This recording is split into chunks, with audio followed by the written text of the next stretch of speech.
Hey, what's up, everybody? Welcome to another garden update. So in this episode, I want to kind of go back to where I started and why I got into organic growing. So when you think about home growing, when you're so new into plants and gardening and you haven't even got your green thumb yet, it's a lot to digest. It's a lot, very overwhelming. There's a lot of rabbit holes.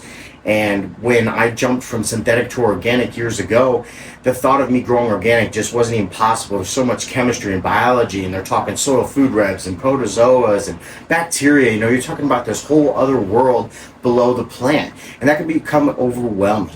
So I just want to kind of ease you into that transition, kind of like how I did. So if you can get with a good soil company, a good organic, source to where you can get good soil to start with. That's step one. Get good soil, get started. And then once you get the soil in there, these plants are growing on their own and you're not doing a bunch. You're stepping back and like, man, what do I do? So when you have those times, that's when you start digging into the research. There's so much good database driven out there now about organic gardening that you don't have to guess and jump down rabbit holes. You can go straight to the source. And we can talk about more about sources and what I use to learn. And obviously Build-A-Soil was a great channel for me to learn from because they branch you out on other great companies like Fermented Plant Extract, Colorado Worm Company Castings, Organics Alive. Like there's so many good companies out there that they're just home growers trying to get us good medicine. And that's what I'm trying to do for you guys is save you money, save you steps, get you into gardening and have amazing yields without doing a bunch.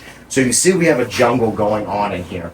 And we've talked about what we got going on, so we're not going to run over on this episode. I'm just going to kind of talk to you how I got started.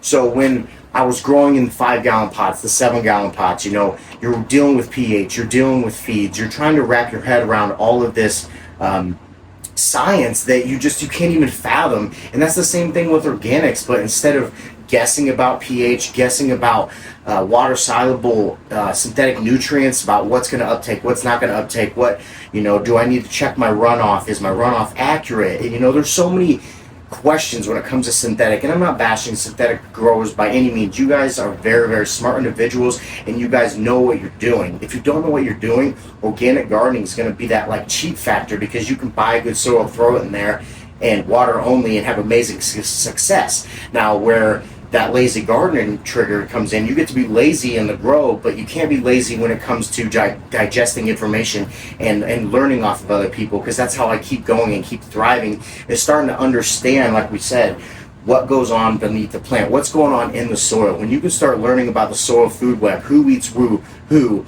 what's beneficial in your garden, what's going to be bad for your garden, and then understanding environment, and then you start putting all this together, which is what we're going to, what we're talking about in this channel is an ongoing repetitive process, is good environment, good soil, good genetics, good watering practices, and you can have amazing plants like this without any problem. So if you're getting into gardening, I recommend, and Jeremy over there Build-A-Soil says it best, 15 gallons or more to run a no-till organic style gardening. And when I say no-till, that means that you're not digging into your soil, you're not disrupting that life beneath the soil, because there's life in all of your soils. It don't matter if it's 3-gallon, 5-gallon, there is microbial life in your soil, unless you're dousing in synthetic nutrients, and obviously that eventually will kill off the microbial life. But when you're first getting into it and you put the soil in there, you get the microbes working, you're like, holy shit, this is actually working. Like, why is it working? Then you can start deep diving into research and start understanding the whole process of the soil food web. And I'm not going to get into all the scientific stuff because I'm by no means am a botanist or anybody that can explain things in a great fashion, but I'm just trying to relay what I've learned in a home grow fashion, down to earth simplicity. So get your soil, get your beds of soil, 15 gallons or more. I recommend Build-A-Soil, obviously, but there are so many great other products out there that have good research. They've done their tests and they show you their tests or what's actually in your soil, and that's the key. Know what's in your soil. Don't just buy a soil because somebody says this soil's good. Don't even trust me. Go look at the research. Go look at the plants that people have grown, and the time and time again facts that you're going to be shown that you can just grow these plants in a big body of soil, re-amend it with organic amendments. You don't need soil tests. Of course you can get them, but you don't need them. You could re-amend them with some castings, a good food blend. We like to use Craft Blend from Build-A-Soil. It's just an all-natural, great blend that they have made that I stand by.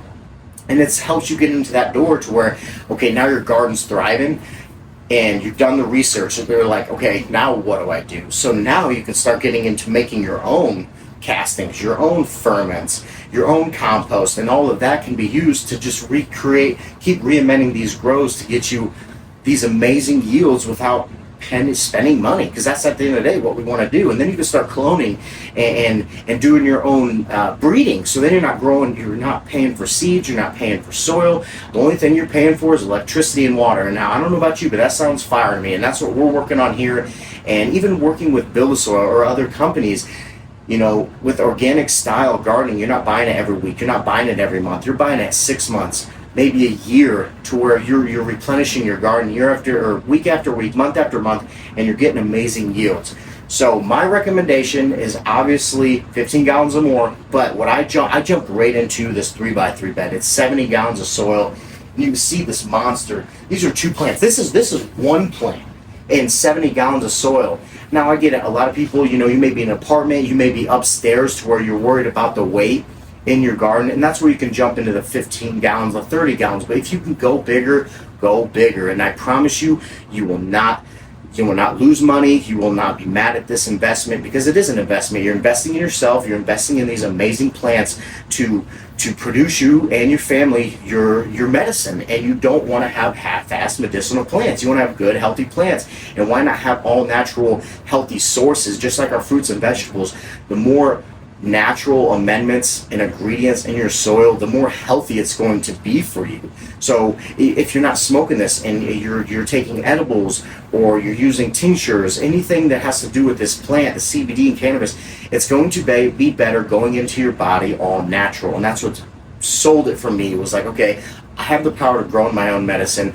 I wasn't happy with the dispensary, which most people aren't. Why not just go out, get the organics, grow natural, clean medicine that you can stand by, and then have a hands-off garden? And even more hands-off is this tray to grow back here. So this is a grassroots fabric bed. It's what we run in our gardens. This is 1 plant in a bottom wicking system ran by a reservoir. So literally all I did was buy a bag of soil, a few bags of soil, of 3.0 Build a Soil. I threw them in this bed. We grew some cover crop in there. We turned on the system, threw our plants in there, and she's off to the races. And now you can see we're going to have a comfortable yield. It's not going to be an amazing, outrageous yield, because, like I said, the bigger the beds of soil, the more powerful your medicine is going to be. The bigger it's going to be able to grow, the less you're putting on yourself as far as trying to keep up with feedings and watering, because the bigger beds are they're not as finicky as if, like, you know, you use a soil moisture meter and it's like, okay, you should water, it's low. Well, shit, I got something to do tonight. Don't stress about it. There's enough life and water in there to get you another day. You don't have to rush down to the garden. You can take your time. Obviously, you want to keep good soil moisture content, because that's what keeps the microbial life happy and active and keeps this recurring grow going. But don't stress about it. And that's what's cool, is you get in the bigger beds and you can do a hands-off gardening. So if you got the tray to grow, you could run back there. You could run a 3x3 bed. Let's go overhead. I'm going to jump into my other beds. They're all organic no-till. If you haven't been following along, that's all we do is organic no-till and different styles of grow. This is an 8x8 tent. This is huge, massive. I never would imagine I would have had it. Huge shout out to all the sponsors for helping me out to get this way, to give you guys better content and show you guys that you can grow amazing yields in your own garden. Sure, it may take a little money to get the tents, to get the stuff like that, but like I said, you're investing in yourself. This stuff isn't just something you spend and go away. You're spending this, it's like a down payment. You pay this down payment, and then a year into it, you're already paid back, and then it's constant revenue in your garden. Maybe not cold hard cash, but who doesn't go to the dispensary and spend hundreds of dollars when you could just grow your own? And now you have this money trees in your basement. Literally. So it's so cool. So let's go over here. I have a 3x3 tent and a 4x4 tent, and we'll show you the size pots we're growing, and just showing you, like, you don't need this massive tent to grow amazing yields, because we just moved into it. We just had some 5x5s, and trust me, I was getting more than I could even imagine. I was giving it away. I had too much flower, which is never a bad thing. So let's check out these other beds, and I want you guys to get into organic gardening. All right, let's do it. All right, Gromies, this is the 4x4 tent. We got 30 gallons of soil. I just wanted to show you that you don't need a big giant tent. You don't need big giant beds to grow amazing organic medicinal plants. You can grow in 15 gallons. I've never grown in 15 gallons, but this is 30 gallons, and we just filled out a 4x4 in a 2-month veg period. So, I mean, the results speak for itself. You can see we got amazing green health on here. She's stacking great. She had an amazing stretch, and that's what I want to kind of reiterate is just like, you don't need to spend a bunch of money. You don't need to get a bunch of fancy stuff. To get yourself a 15 gallons or up in your pots. Get yourself some good soil, good genetics, good lighting environment. Boom. You're going to get amazing yields. You're not even going to believe that you could get before without even doing anything. You're just watering and doing some defoliations and some training. You know, I'm a huge scrog guy, but you don't have to scrog. I feel like that gets you less beans and more yield without planting a bunch, and then you're only focusing on one plant to where one's not dominating the other. Because if you've been following along, we had the Ricky's hash plant. We put 2 in there, and now there's 1 because the one just completely overtook the other. So there's going to be that competitiveness between these plants, and it's going to slow each other down. Obviously, one's going to take over, but that other one's going to slow down. So I recommend if you're going to do 15 gallons or 30 gallons, put 1 plant in there. Veg it for 2 months. I know that seems like a long time, but look at I mean, we're going to get amazing yields on here. I'd love to talk weight with you guys. YouTube's not a fan of that. Let's just say we're going to get some amazing yield out of this. The GG4 Sherbert is crushing it, and that's what happens when you grow good genetics. So we just got 300 watts of lights in here. We got some under canopy lighting, which is going to be really good when you're growing bigger plants in a smaller tent. That lower stuff, unless you want to do a lot of lollipopping and training, which is what we're trying to get away from. We're trying to be like set it and forget it type of deal. We all got shit to do, and I'm not trying to spend a bunch of time down here in the garden. So we got that under canopy lighting, and it's already showing the lower nodes, very dense, a lot more dense than they would have been. So that investment with those lower canopy was good enough for me because I'm not down here lollipopping, pulling a bunch of these lowers off. We can just let her go. So 4x4, very, if you could pick a budget tent, 4x4 would be the way to go with the 30-gallon tent, 300 watts of light, and you're not talking very much money. Remember, we talked about it's an investment. So you get in the door, you spend this money up front, and then that's it. You're growing yields, you're getting your medicine year after year, and you're not putting a bunch of money into it.